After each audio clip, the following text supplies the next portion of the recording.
Hello everybody, this is your host Natura Vita, and today is a very special episode about the galactic history of Lightworkers. For the full series about Lightworkers, please see the link in the description box. The galactic history of Lightworkers. The birth of the soul. Lightworker souls were born long before the earth and humanity came into being. Souls are birthed in waves. There is a sense in which souls are eternal with no beginning and no end. But in another sense, they are born at some point. It is at this point that their consciousness reaches a sense of individual self. Before this point, they are already there as a possibility. However, there is no consciousness yet of me and other. The consciousness of me arises when somehow a demarcation line is drawn between groups of energies. We have to revert to a metaphor in order to explain this. Think of the ocean for a moment and imagine it to be a huge field of flowing energies, streams that constantly mingle and part. Imagine that a diffuse consciousness pervades the entire ocean. Call it the ocean spirit if you want. After a while, concentrations of consciousness arises at certain places in the ocean. Consciousness here is more focused, less diffuse than in its direct surroundings. All over the ocean there is an ongoing differentiation which leads to the development of transparent forms within the ocean.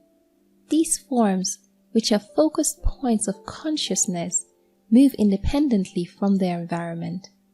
They experience themselves as different from the ocean spirit.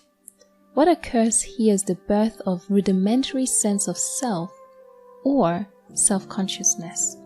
Why did focused points of consciousness arise in some parts of the ocean rather than in others? This is very hard to explain. Can you feel, however, that there is something very natural about this proceeding? When you throw seeds on a bed of earth, you notice that the little plants that sprout will each grow in their own time and rhythm. One will not grow as large or as easily as the others. Some will not grow at all. There is differentiation across the field. Why? The energy of the ocean spirit, intuitively seeks the best expression possible for all its multiple streams or layers of consciousness. During the formation of individual points of consciousness within the ocean, there is a power that works on the ocean from the outside, or so it seems. This is the power of divine inspiration, which can be conceived as the male aspect of that which created you, whereas the ocean represents the female, receptive side. The male aspect may be visualized as light beams pouring into the ocean, which enhance the process of differentiation and the separation into individual lumps of consciousness. They are like the rays of the sun that warm the seabed. The ocean and the light beams together form an entity or being that may be referred to as an archangel. It is an archetypical energy with both a male and female aspect, and it is an angelic energy that manifests or expresses itself to you. We will come back to the notion of an archangel in more detail in the last chapter of part 1, called Your Light Self. After the soul is born as an individual unit of consciousness, it slowly leaves the oceanic state of oneness that had been its home for a long time. The soul increasingly becomes aware of being separate and on its own. With this awareness, a sense of loss or lack arises in the soul for the first time. When the soul embarks upon its road of exploration as an individual entity, the soul will carry with it a certain longing for wholeness, a desire to belong to something bigger than itself. Deep within itself, the soul will keep the memory of a state of consciousness in which everything is one, in which there is no me and other. This is what it considers home to be, a state of ecstatic oneness, a place of complete safety and fluidity. With this memory in the back of its mind, the soul starts its travels throughout reality, throughout countless fields of experience and inner exploration. The newborn soul is driven by curiosity and has a great need for experience. This was the element that was absent in the oceanic state of oneness. The soul now is able to freely explore anything it wishes to explore. It is free to search for wholeness in all sorts of ways. Within the universe, there are countless planes of reality to explore. The Earth is simply one of them, and one that came into being relatively late, speaking on a cosmic scale. Planes of reality or dimensions always originate from inner needs or desires. Like all creations, they are the manifestation of inner visions and ponderings. Earth was created from an inner desire to bring together elements from different realities that clashed with each other. Earth was intended to be a melting pot for a great array of influences. We will explain this further below. For now, suffices to say that the Earth was a relative latecomer on the cosmic stage, and that many souls lived many lives of exploration and development on other planes of reality. Planets, dimensions, star systems, for example, long before the Earth was even born. Lightworkers are souls who lived many lives on these other planes before they ever incarnated on Earth. This is what distinguishes them from Earth souls, as we will call them for the sake of convenience. Earth souls are souls who incarnated in physical bodies on Earth relatively early in their development as individualized units of consciousness. One might say that they started their cycle of Earth lives when their souls were in their infant stage. At that time, the Lightworker souls were grown-ups. They had been through many experiences already, and the type of relationship they bore with Earth souls may be likened to that of parent and child. The development of life and consciousness on Earth. On Earth, the evolution of life forms was closely intertwined with the inner development of the Earth souls. Although no soul is bound to a particular planet, the Earth souls could well be said to be the natives of your planet. This is because their growth and expansion roughly coincides with the proliferation of life forms on Earth. When individual units of consciousness are born, they are somewhat similar to single physical cells as regards structure and possibility. Just like individual cells have a relatively simple structure, the inner movements of a newborn consciousness are transparent. Not much differentiation has set in yet. There's a world of possibilities at their feet, both physical and spiritual. The development from a newborn unit of consciousness to a type of consciousness that is self-reflective and able to observe and react to its environment may roughly be compared to the development of a single-celled organism to a complex living organism, interacting with its environment in multiple ways. We are here comparing the development of soul consciousness with the biological development of life, and we do so not just by the way of metaphor. In fact, the biological development of life as it took place on Earth should be seen against the background of a spiritual need for exploration and experience on the part of the Earth souls. This need or desire for exploration called into being the rich variety of life forms on Earth. As we said, creation is always the result of an inner movement of consciousness. Although the evolution theory, as presently embraced by your science, correctly describes the development of life forms on your planet to some extent, it completely misses the inner drive, the hidden motive behind this deeply creative process. The proliferation of life forms on Earth was due to the inner movement of the soul's level. As always, spirit precedes and creates matter. At first, Earth souls incarnated in physical forms which best fitted their still rudimentary sense of self, single-celled organisms. After a period of gaining experience and integrating this within their consciousness, the need arose for more complex means of physical expression. That is how more complex life forms were propelled into being. Consciousness created physical forms to answer the inner need and desires of the Earth souls, whose collective consciousness primarily inhabited the Earth.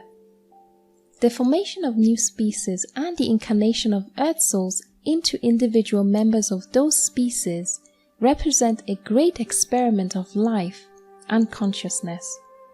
Although evolution is conscious-driven, not driven by accident or incident, it does not follow a predetermined line of development. This is because consciousness itself is free and unpredictable. The Earth souls experimented with all kinds of animal life forms. They inhabited several types of physical bodies in the animal kingdom, but they did not experience the same line of development. The soul's path of development is much more fanciful and adventurous than you assume. There are no laws above or outside of you. You are the law for you. So for instance, if you desire to experience life from the standpoint of a monkey, you may at some point find yourself living in a monkey's body, from birth onward, or as a temporary visitor. The soul, especially the young soul, craves experience and expression. Thus, this urge to explore accounts for the diversity of life forms that flourished on Earth. Within this great experiment of life, the rise of the human life form marked the beginning of an important stage within the development of soul consciousness on Earth. Before explaining this in greater detail, we will first discuss the stages of inner soul development in general. Consciousness evolving, infant stage, maturity, old age. If we look at the development of soul consciousness after it is born as an individual unit, it roughly goes through 3 inner stages. These stages are there independent of the particular plane of reality, planet, dimension, star system, that consciousness chooses to inhabit or experience. Number 1. The stage of innocence, also known as paradise. Number 2. The stage of ego, also known as sin. Number 3. The stage of second innocence, also known as enlightenment. One may compare these stages metaphorically with infancy, maturity, and old age. After souls are born as individual units of consciousness, they leave the oceanic state of oneness, which they remember as blissful and totally safe. They then go on to explore reality in a whole new way. They slowly grow more aware of themselves and the way in which they are unique in comparison with their fellow travelers. They are very receptive and sensitive at this stage, like a young child who looks at the world with wide open eyes, expressing curiosity and innocence. This stage may be called paradisical since the experience of oneness and safety is still fresh in the memory of the newborn souls. They are still close to home. They do not yet question their right to be who they are. As their journey continues, the memory of home fades while they immerse themselves in the different types of experiences. Everything is new in the beginning, and everything is uncritically absorbed at the infant stage. A new stage sets in when the young soul starts to experience itself as the focal point of its world. It then truly starts to realize that there is such a thing as me and other. It starts to experiment with how it can influence its environment by acting upon this realization. The very notion of doing something that stems from your own consciousness is new. Before there was a more or less passive taking in of what flows by. Now there is a growing sense within the soul of its power to exert influence on what it experiences. This is the start of the ego stage. The ego originally represents the ability to use your will to affect the outer world. Please note that the original function of the ego is simply that which enables the soul to experience itself fully as a separate entity.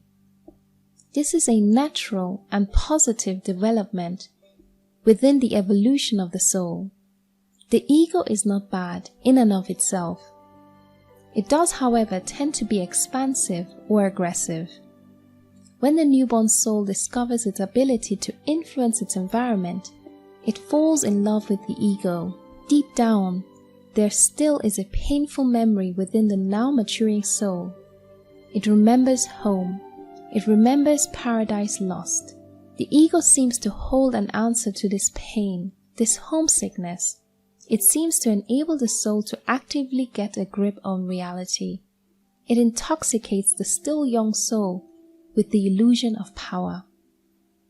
If there ever was fall from grace or a fall from paradise, it was this, the young soul's consciousness becoming entranced by the possibilities of the ego, by the promise of power. However, the very purpose of consciousness being born as an individual soul is to explore, to experience everything there is, paradise as well as hell, innocence as well as sin. So the fall from paradise was not a wrong turn. There is no guilt attached to it, unless you believe it to be.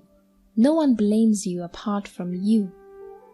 When the young soul becomes mature, there is a shift to a me-centered way of observing and experiencing things. The illusion of power enhances separation between souls instead of connectedness. Because of this, loneliness and a sense of alienation set in within the soul. Although it is not really aware of it, the soul becomes a fighter, a warrior for power. Power seems to be the only thing that puts the mind at ease for a while. We distinguished a third stage in the development of soul consciousness above, the stage of enlightenment, second innocence, or old age. We will have a lot to say about this stage, in particular about the transition from the second to the third stage later on in the series. Now, we will return to our tale of the earth souls, and we will clarify how the awakening of the ego stage fit in with the appearance of human beings on earth. The earth souls entering the ego stage. The appearance of human beings on earth. The stage in which the earth souls explored plant and animal life coincided with the stage of innocence or paradise on the inner level. Life flourished on earth under the guidance and protection of spiritual beings from the angelic and devic realms. Devas work on the etheric level, for example, closer to the physical world than angels do. The etheric bodies of the plants and animals were uncritically receptive to the caring and nurturing mother energies of the angelic and devic realm. They had no inclination to break free or go off and find their own way of doing things. There still was a great sense of oneness and harmony among all living things. The rise of the man-ape, however, marked the transformation point in the development of consciousness. Essentially, by walking upright and through the development of the brain, the consciousness that resided in the human ape got a better grip on its environment. Consciousness, as incarnated in the anthropoid, started to experience what it was like to have more control over its direct surroundings. It started to discover its own power, its own ability to influence its environment. It started to explore free will. This development was not coincidental. It was a response to an inner need felt by the earth souls, a need to explore individuality on deeper levels than before. the growing self-awareness of the Earth souls set the stage for the appearance, in biological terms, of man, the human being we know. When the Earth souls were ready to enter the ego stage, the creation of man enabled these souls to experience a life form with free will. It also endowed the incarnated consciousness with a greater awareness of me as opposed to the other. With this, the stage was set for possible conflicts between my interest and your interest, my desire and your desire. The individual was breaking away from the self-evident oneness, the natural order of giving and taking, to find out what other roads were available.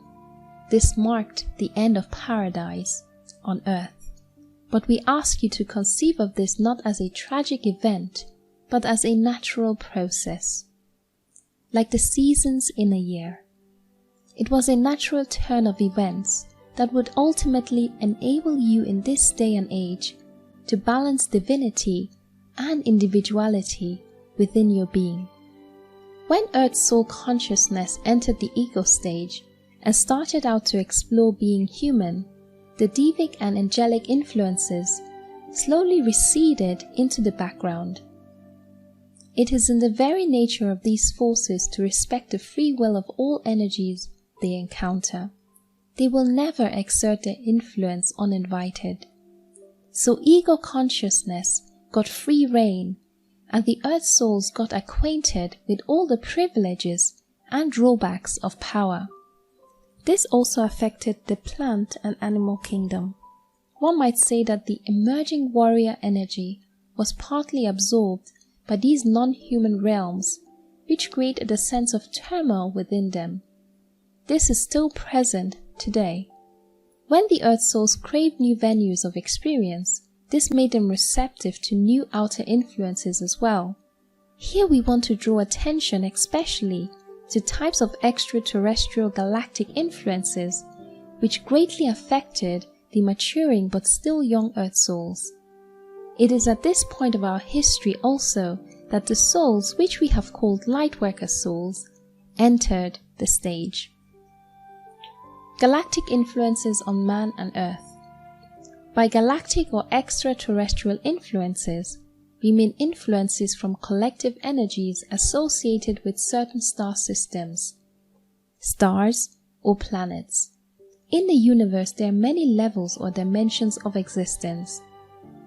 One planet or star may exist in various dimensions, ranging from the material to the more ethereal dimensions. In general, the galactic communities that influence the Earth souls existed in a less dense or material reality than you exist in on Earth. The galactic realms were inhabited by mature souls who were born long before the Earth souls and who were in the prime of their ego stage. When the Earth came to be inhabited by all kinds of life forms and ultimately by human beings, the extraterrestrial realms watched this development with great interest. The diversity and abundance of life forms drew their attention. They felt something special was going on here. Between the different galactic communities, a lot of fighting and battling had been going on for a long time. This was a natural phenomenon, in a sense, since the consciousness of these souls involved needed battle to find out all about me-centeredness and power. They were exploring the workings of the ego, and as they progressed, they became very adept at manipulating consciousness. They became experts in subordinating other souls or communities of souls to their rule by means of subtle and less subtle psychic tools. The interest that the galactic communities took in the Earth was mainly egocentric. They felt an opportunity there for exerting their influence in new and powerful ways. You might say that at that point, the intergalactic battles had reached deadlock. When you fight one another over and over again, you reach a type of balance after a while. A division of power zones, so to speak. You know each other so well that you know where there is room to act and where there is not. The situation reached an impasse in this way, and the galactic enemies hoped for new opportunities on Earth. They thought Earth might provide the stage for renewing the battle and overcoming the impasse. The way in which the galactic communities sought to exert their influence on Earth was by manipulating the consciousness of Earth souls. The Earth souls were particularly receptive to their influence when they entered the ego stage. Before they did so, they were immune to any power-motivated outside force because they had no inclination to exert power themselves. You are immune to aggression and power when there's nothing inside you that these energies can attach to. So the galactic energies could not access Earth souls' consciousness before these souls decided to explore the energy of power themselves. The transition to the ego stage made the Earth souls vulnerable because apart from their intention to explore ego consciousness, they were still largely innocent and naive. So it was not difficult for the galactic powers to impose their energies upon the consciousness of Earth souls. The way they operated is by means of consciousness manipulation or mind control. Their technologies were very sophisticated. They had psychic tools mostly, not unlike brainwashing through subconscious hypnotic suggestions. They operated on psychic and astral levels, but they influenced human beings up to the material, physical level of the body, narrowing down the range of experiences available to human beings. They essentially stimulated fear-related patterns of thought and emotion. Fear was already present in the Earth soul's consciousness as a result of the pain and homesickness any young soul carries inside. The galactic power took this existing fear as their starting point to greatly enlarge the energies of fear and subservience in the Earth soul's minds and emotions. This enabled them to control human consciousness. The galactic warriors subsequently tried to battle their previous galactic enemies through the human being. The struggle of power over humanity was a struggle between all galactic enemies that used human beings as their straw men. The Earth soul's tender sense of individuality and autonomy was caught in its prime by this violent intervention, this war for the heart of humanity. However massive the extraterrestrial influence was, the divine essence within each individual soul consciousness remained indestructible. The soul cannot be destroyed. Although its free and divine nature may be veiled for a long time, this relates to the fact that power is not, in the end, real. Power always achieves its ends through the illusion of fear and ignorance. It can only hide and veil things. It cannot truly create or destroy anything. Moreover, this very attack on Earth souls did not only bring darkness to Earth, it would unintentionally initiate a profound change in the consciousness of the galactic warriors, a turn towards the next stage of consciousness, enlightenment or second innocence. Galactic roots of Lightworker souls. How does the notion of Lightworker souls tie in with this history? Before they came to Earth to incarnate in human bodies, Lightworker souls inhabited several star systems for a long time. In terms of the three-stage development of consciousness, they spent a large part of their maturity there. It is in this stage that they explored the ego consciousness and all the power issues related to it. It was the stage in which they explored darkness and in which they greatly misused their power. In this galactic stage, Lightworkers were co-creators of the human being as it developed. Just like other galactic forces, they had the intention of using man as a straw puppet to win dominance in other parts of the universe. It is hard to explain the techniques that the galactic powers use in their battles because they do not match anything in your world, at least not to the extent to which they perfected it. Essentially, Galactic war technology was based on a non-materialistic science of energy. They knew the power of the psyche, and they knew that consciousness creates physical reality. Their metaphysics were more adequate than the materialist views your current scientists embrace. Because your established science conceives of consciousness as a result of material processes, instead of the other way around, it cannot fathom the creative and casual powers of the mind. At the age of the Cro-Magnon, the Lightworker souls interfered with the natural development of man at a genetic level. You should conceive of this genetic interference as a top-down process of manipulation. They imprinted the human brain or consciousness with particular thought forms that affected the physical, cellular layer of the organism. The effect of these mental imprints was that a robotic, mechanical element was installed in the human brain, which took away part of the natural strength and self-awareness of the human being.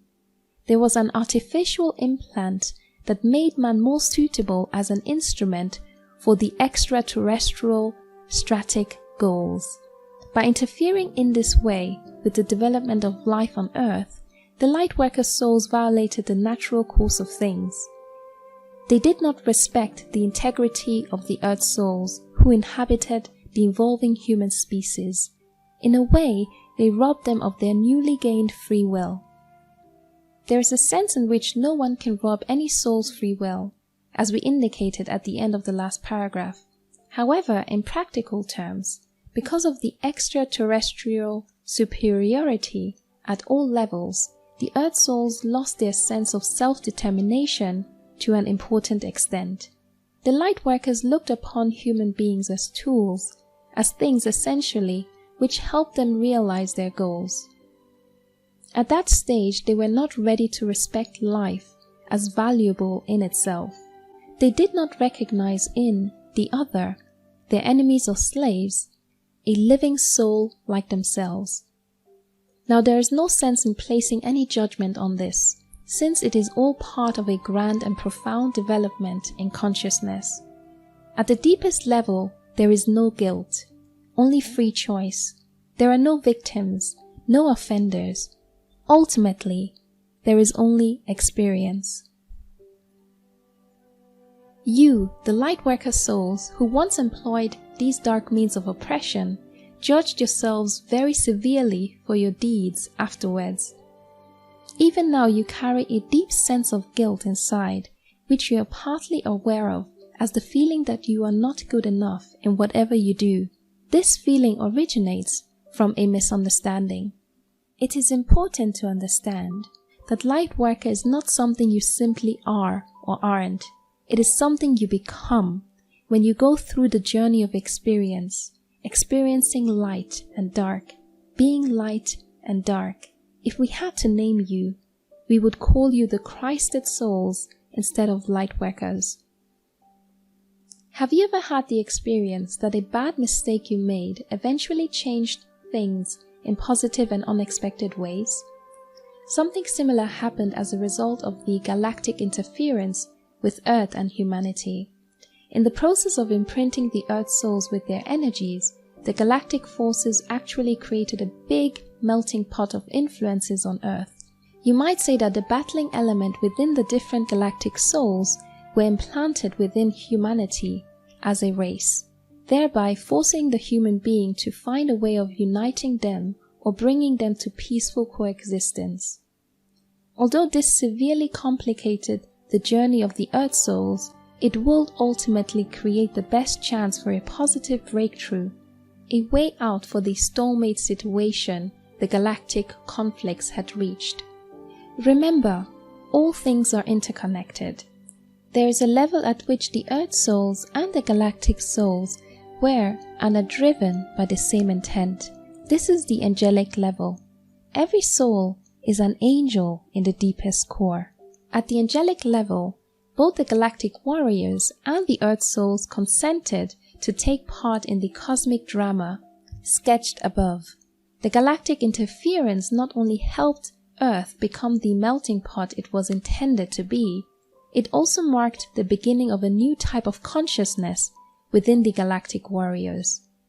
In unforeseen ways, it marked the end of the ego stage, the end of maturity for them, and the beginning of something new. The end of the ego stage for Lightworkers. The intergalactic wars had reached deadlock before Earth came into play. When the battle was renewed on Earth, it was actually transposed to Earth. With this transposition, something started to change within galactic consciousness. The time of the galactic wars was over. Although they remained actively involved with humanity and Earth, the galactic souls slowly retreated into the role of observer. In this role, they started to become aware of a particular kind of tiredness within their being. They sensed emptiness within. Although the fighting and battling went on, it did not fascinate them as much as it once did. They started to ask philosophical questions such as, what is the meaning of life? Why am I fighting all the time? Does power really make me happy? By raising these questions, their war weariness grew stronger. The Galactic Warriors were gradually reaching the end of their ego stage. They had unknowingly transferred the energy of ego and power struggle to Earth, a place that was energetically open to this energy. The human souls were at the time just starting to explore the ego stage of consciousness. Within the consciousness of the Galactic Warriors, a certain space was created, a space for doubt, a space for reflection. They entered a transformation phase, which we will describe by distinguishing the following steps. 1. Being unsatisfied by what ego-based consciousness has to offer you, longing for something else, the beginning of the end. 2. Becoming aware of your ties to ego-based consciousness, recognizing and releasing the emotions and thoughts that go with it, the middle of the end. 3. Letting the old ego-based energies inside you die, throwing off the cocoon, becoming your new self, the end of the end. 4. The awakening of a heart-based consciousness within you, motivated by love and freedom, helping others making the transition. These 4 steps mark the transition from ego-based to heart-based consciousness. Please remember that both the Earth and humanity and the galactic realms go through this phase, only not simultaneously. Planet Earth is now taking step 3. Many of you Lightworkers are also taking step 3, in tune with the Earth's inner process. Some of you are still struggling with step 2, and there are some who have arrived at step 4, tasting the delights of heartfelt joy and inspiration. Large parts of humanity, however, do not desire to release ego-based consciousness at all. They have not entered step 1 of the transition phase yet. This is not something to judge or criticize or grieve over. Try to view it as a natural process, such as the growth of a plant. You do not judge a flower for being a bud instead of being in full bloom. Try to see it in this light. Making moral judgments about the destructive effects of ego-based consciousness in your world is based on lack of insight into spiritual dynamics.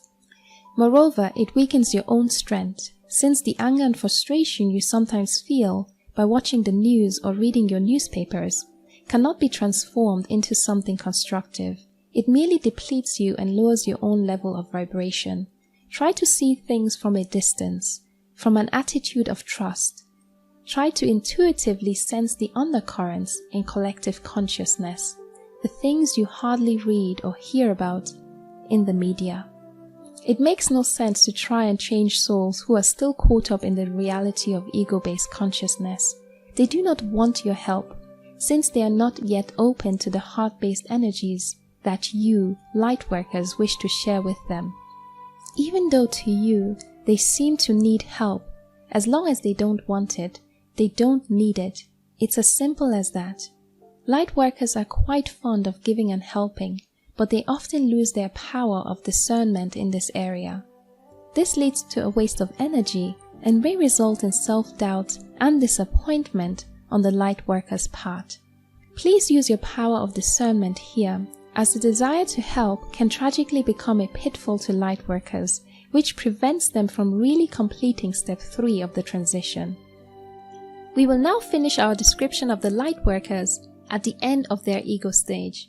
As we said, at that time you, among other galactic empires, interfered with humanity when the modern human being took form.